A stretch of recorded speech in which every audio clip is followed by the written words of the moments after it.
Hello and welcome to the Night Sky Reader. I'm here with a story to help you relax, meditate, or gently drift to sleep. Tonight, Potter's Clay centering rhythm. Settle in, close your eyes if you'd like, and let's begin. Your foot finds the kickstick and presses down. The flywheel turns heavy and slow, one full rotation that gathers weight as it goes, and something in your chest opens with it, a long exhale you have been holding since before you sat down. The studio is quiet around you, matte and enclosed, the shelves in soft blur beyond the wheel's orbit. You came needing this particular quiet, and here it is. Between your palms sits a wet mound of clay, gray-brown and slick, already turning, already wrong. You can feel the wobble before you see it, a side-to-side insistence that bumps against your right hand, then your left, rhythmic as a complaint. The wheel wants to carry it in a perfect circle. The clay is not cooperating, neither, yet, are you. You dip your hands in the water bowl. Cool, slightly gritty at the bottom, the water closes around your fingers for a moment before you pull them back wet. You settle them against the mound again. Your palms bracket the clay, left hand at the side, right hand laid across the top, and you feel the wheel's vibration travel up through your forearms, into your elbows, settling somewhere near your shoulders where you are. You notice, already bracing the same place you have been bracing all day, maybe longer. The clay turns beneath your hands, and the wobble is a small patient knock, once per revolution, telling you where the weight sits off center. The stool is solid under your hips. The floor is solid under your foot. You kick again, feeding the flywheel, and the hum deepens. This is the only thing happening right now. No vessel will be made tonight. No bowl lifted from this mound and carried to a shelf. There is only the centering. The single task of bringing this wet, slightly stubborn mass into agreement with the axis it spins around. You understand this before you understand much else. That the session ends when the clay runs true, and not before. Somewhere in your shoulders, the work has already begun. You press inward with both palms and the clay shudders. Not a collapse, just a small, informative flinch. You increase the pressure, coaxing with your right hand, steadying with your left, trying to gather the mound into obedience. Your foot drives the wheel harder, wanting more speed to match the urgency building in your hands. The wobble sharpens instead of smoothing. Now it is not a knock but a jostle, the clay throwing itself against your grip on every turn, and your hands are chasing it, adjusting left, adjusting right, following the rotation instead of leading it. Slip slicks across your palms. A cool ribbon of it pools in the web between your thumb and forefinger, thin and gray, and you can feel where the clay's surface is dragging against your skin rather than sliding past it. That drag is resistance. You are asking for more than the clay can give at this speed, with this much pressure, and it is telling you plainly.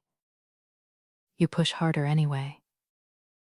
The mound rises a little too quick, pulling upward between your hands as if trying to escape, then swings out of true again at the base. Your elbows are lifting away from your body, your shoulders squeezing toward your ears, your breath short and held between the corrections. The clay loses nothing by your effort. It simply reveals what each effort costs. You take your hands away, just for a breath. The mound spins freely, wobbling plainly now, and you watch it without touching it, letting the wheel carry the problem a few turns without you. The flywheel still hums. The clay still turns. The wobble continues its honest report. You wet your hands again. Cooler this time, the water nearer to cold, and you hold them just above the surface of the mound for a moment before settling them back down. Your foot finds the kickstick without urgency and presses.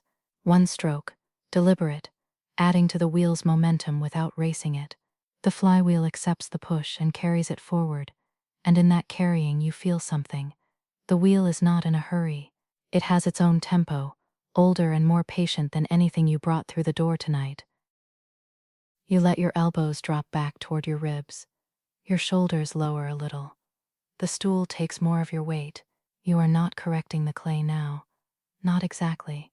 You are staying with it, palms held in steady contact while the wheel completes several full turns under your hands without interference. The wobble is still there, broad and readable, but now it is information rather than emergency.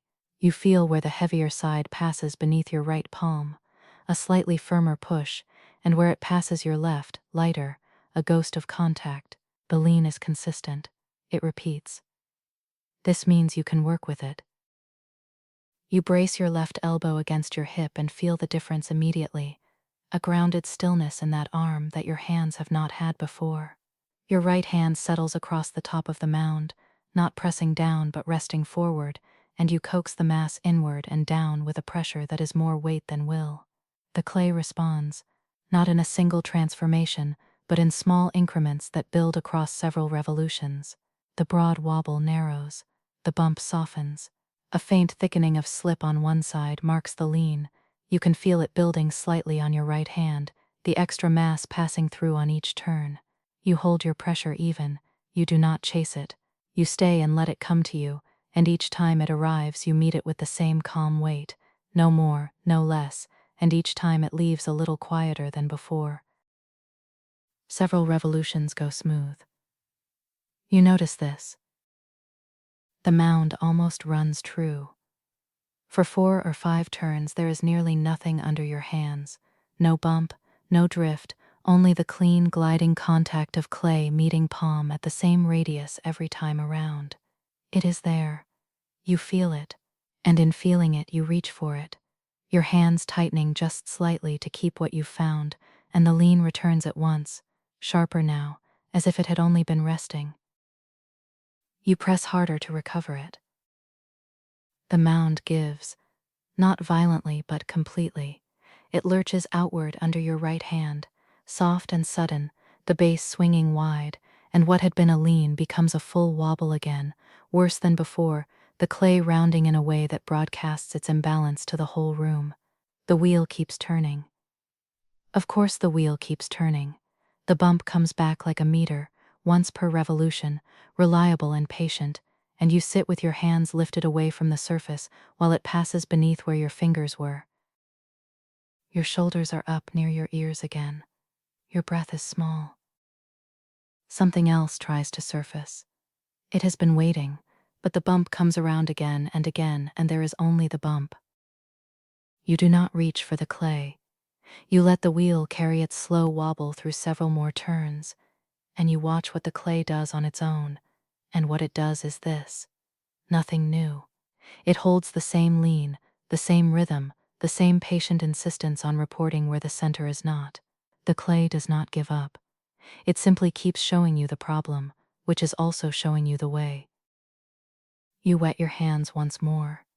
You feel the water cool against your palms, between your fingers, and you hold that coolness for a moment before settling your hands back to the surface. Not gripping, not bracing. Your foot finds the kickstick and you push once, the flywheel accepting the weight and turning it into speed, and you close your eyes for a breath and let the wheel's rhythm fill the space behind them. Your foot kicks again, steady, the same force as before. The hum is smooth. You hear the faint wet sound of the clay turning under your palms, softer than a whisper, and you stop trying to make anything happen in these next few revolutions and simply feel what is already there. The cool slip in the web of your thumb, the slight warmth where the clay's surface meets your palm, the weight of your forearms which are resting now more than reaching. You kick. The wheel turns. Your left hand holds the side of the mound with even, uninsisting pressure, a wall rather than a hand, something the clay can lean into and find unchanged. Your right hand rides the top, forward and slightly down, offering a direction without demanding compliance. The clay moves, not toward a goal you have set, but toward the place it was always trying to go, the axis the flywheel has been tracing since the first kick, the line around which everything else is already turning. The wobble narrows. You do not note it. You feel it, but you do not reach for it or protect it or try to keep it. You only keep your grip even. Your elbows stay in. Your foot returns to the kickstick with the same timing it has found, unhurried, each stroke arriving where the flywheel needs it. The slip on your right hand has thinned. The extra mass is not passing through with its old emphasis. The faint thickening that marked the lean is barely there now, and then on the next turn it is less, and on the turn after that your hand cannot locate it. Your breath is longer. You did not arrange it. The hum of the flywheel is the only sound. The kick, the hum, the soft, almost inaudible hiss of wet clay meeting steady hands. These three sounds arrive and return in a rhythm you have stopped counting, because counting would require a body that is separate from what it is counting, and right now there is only the wheel, the clay, and the palms that have agreed to stay. The wobble stops. Not suddenly. It does not announce itself. It simply does not come around on this turn, or the next, or the one after that. Beneath your palms the mound passes through its full revolution without a bump, without a lean, without the faint thickening on one side. The clay runs true. It moves beneath your hands the way water moves around a stone that has been there long enough, smoothly, without argument, carrying only the shape of the spinning. You stay. You do not lift your hands to check.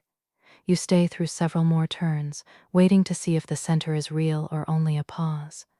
And it holds. The clay keeps its place.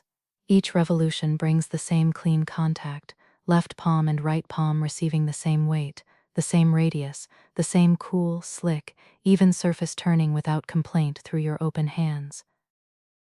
Your shoulders are somewhere lower than you last knew them. Your breath moves without your attention, in and out with the kick and the hum, a rhythm that seems to have arranged itself while you were working. The slip between your thumb and forefinger has cooled almost to the temperature of the room. Slowly, with less ceremony than you expected, you ease your hands back. The pressure you held decreases turn by turn until your palms are only resting, and then they are only hovering, and then they lift away. The mound spins beneath them, still centered, still true, needing nothing any further from you. The wheel keeps turning. The flywheel carries its own momentum now, smooth and unhurried, and the centered clay goes around and around in the quiet studio, requiring no correction, holding its place on the axis without effort. You rest your wet hands on your knees. The slip cools on your skin. The wheel hums. The clay turns. Thank you for spending this time with the Night Sky Reader. May your night be peaceful. Until next time, rest well.